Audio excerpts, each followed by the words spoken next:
Doctor बीना Kaushik, SPC राजकीय महाविद्यालय अजमेर।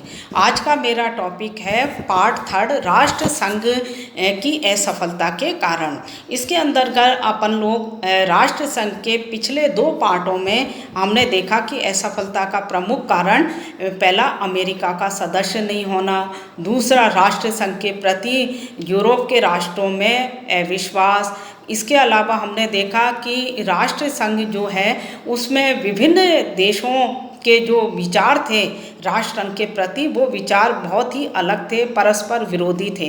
जिसके अंतर्गत इंग्लैंड और फ्रांस के अपने विचार थे। इंग्लैंड चाहता था कि उसका यूरोप में आर्थिक शक्ति बनी रहे, वो महाशक्ति के रूप में स्थापित हो। फ्रांस चाहता था कि जर्मनी उसके अधीन बना रहे और उसकी शक्ति यूरोप में बनी रहे, उसकी प्रधानता बनी रहे। और इसी प्रकार से हम देखें तो जर्मनी जो चाहता था कि वर्साई की जो संधि की जो धाराएं उसके ऊपर लागू की गई हैं वो धीरे धीरे सीमित हो जाएं, समाप्त हो जाएं, और उस पर जो प्रतिबंध लगा दिए गए वो समाप्त हो जाएं। जब नहीं होने लगे तो ऐसी स्थिति में हिटलर के रूप में हम देखते हैं कि जर्मनी में अधिनायकवाद का उदय होता है और धीरे धीरे जर्मनी शक्तिशाली बनने लगता है।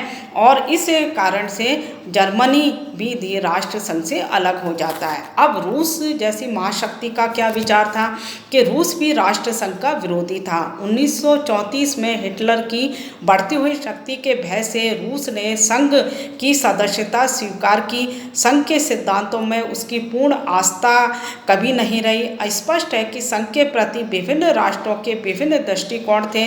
वे प्रमुख रूप से राष्ट्र संघ को अपने राष्ट्रीय हितों की पूर्ति का साधन मानते थे। ऐसी स्थिति में राष्ट्र संघ का पतन होना निश्चित था, क्योंकि कहा गया है कि सामूहिक सुरक्षा और विश्व शांति के भंग होने का प्रमुख कारण राष्ट्र संघ के प्रति बड़े राज्यों की मनोवृत्ति थी।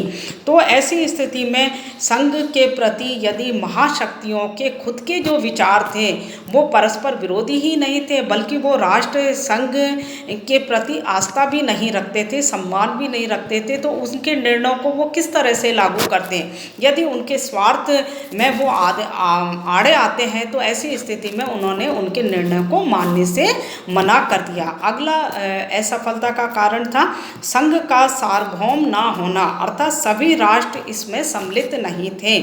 राष्ट्र संघ की सफलता के लिए आवश्यक था कि विश्व के अधिकांश बड़े सभी राज्य उसके सदस्य हों, किंतु राष्ट्र संघ कभी भी ऐसा सार्वभौम संघ नहीं बन सका। राष्ट्र संघ की सफल स्थापना के समय ही इसके निर्माताओं ने प्रथम महायुद्ध में पराजित राष्ट्रों जर्मनी, ऑस्ट्रिया, हंगरी और बल्गेरिया आदि को संघ की सदस्यता से वंचित कर दिया, जिससे ये प्रारंभ में विजेताओं का ही संघ बन गया। प्रारंभ में ही अमेरिका इसका सदस्य नहीं बना। यूरोप के राजनीतिज्ञों ने साम्यवाद के विस्तार के भय से रूस को 14 वर्ष के तक संघ की सदस्यता से दूर रखा। 1934 में वो रूस इसका संघ का सदस्य बना, परंतु उसका जो हम कहें उसकी आस्था इसके प्रति नहीं रही। 1926 में जर्मनी संघ का सदस्य बना और 1933 में उसने संघ की सदस्यता छोड़ दी। 1933 में जापान ने भी संघ की सदस्यता छोड़ दी। 1934 में रूस को संघ का सदस्य बनाया गया और वो कुछ समय बाद उसने भी संघ की सदस्यता छोड़ दी। 1937 में इटली ने भी संघ की सदस्यता छोड़ दी।